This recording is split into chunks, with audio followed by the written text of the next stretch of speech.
Cette vidéo explique la théorie de la granulométrie, qui peut être utilisée dans l'application de diverses stratégies d'enseignement de la lecture, en fonction des caractéristiques et du système orthographique de la langue des apprenants. Deux caractéristiques linguistiques importantes doivent être prises en compte dans la théorie de la taille des grains: la cohérence graphème-phonème et les structures des syllabes. Tout d'abord, nous allons expliquer ces deux caractéristiques. Commençons par la correspondance graphème-phonème. Quelle est la différence entre les phonèmes et les graphèmes? Lorsque nous parlons des phonèmes, nous faisons référence aux sons produits dans une langue. C'est la plus petite unité de son qui distingue un mot d'un autre. Lorsque ces unités de sons sont écrites sous forme de lettres, on parle de graphèmes.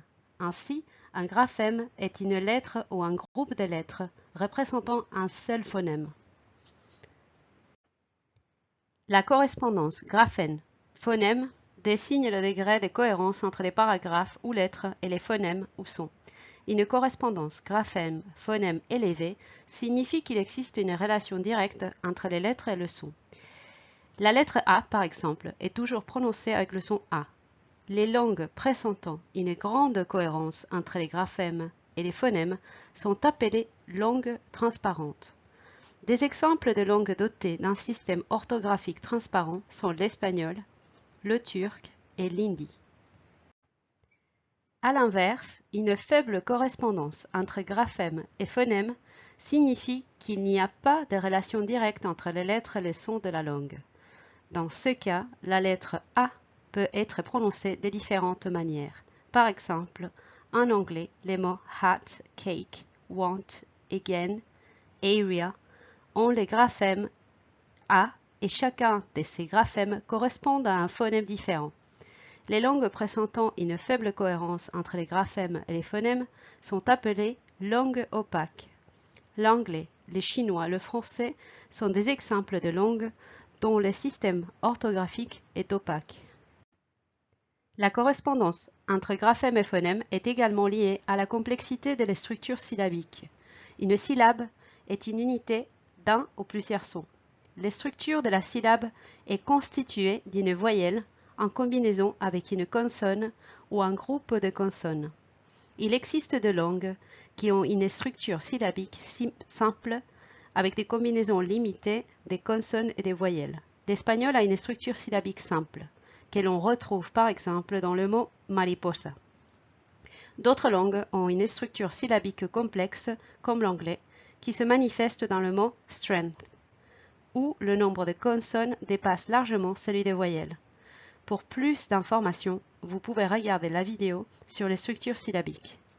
Pour apprendre à lire, il est important d'être capable de décoder les mots en unités ou grains plus petits.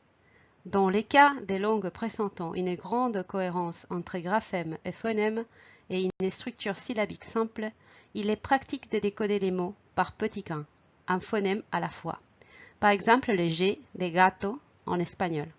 En revanche, pour les langues à faible correspondance graphème-phonème et à structure syllabique complexe, il est nécessaire de décoder les mots dans des grains plus ou moins grossiers et de se concentrer sur la régularité de la langue. Par exemple, en anglais, les terminations "ite" et "ake" sont très courantes et peuvent se trouver dans différents mots ayant la même prononciation. Par conséquent, lorsqu'on décode des mots dans des langues dont le système orthographique est à gros grains, comme l'anglais, il est important de se concentrer sur la régularité de la langue. Par exemple, vous pouvez examiner la rime des différents mots, comme les terminations "ite", "ake" et "out", mais vous pouvez également prendre des groupes de graphèmes qui ont une prononciation cohérente, comme O, dans les mots awesome, awful, straw. Enfin, il est également important d'examiner l'ensemble de la structure du mot. Par exemple, l'espagnol et l'italien sont des langues dont le système orthographique est transparent et qui nécessitent une granulométrie fine. En revanche, l'anglais et le français ont un système orthographique opaque qui nécessite une granulométrie grossière. Enfin, nous discuterons de quelques stratégies pour enseigner la lecture aux élèves immigrants nouvellement arrivés. Tout d'abord, il est important de connaître les structures syllabiques et la cohérence graphème-phonème de la langue utilisée dans le système scolaire que les élèves rejoignent, ainsi que les caractéristiques de leur langue maternelle. Lorsque les similitudes et/ou les différences entre les langues sont connues, il est possible de sélectionner la taille des grands la plus appropriée pour l'enseignement de la lecture et la formation à la conscience phonologique peut commencer.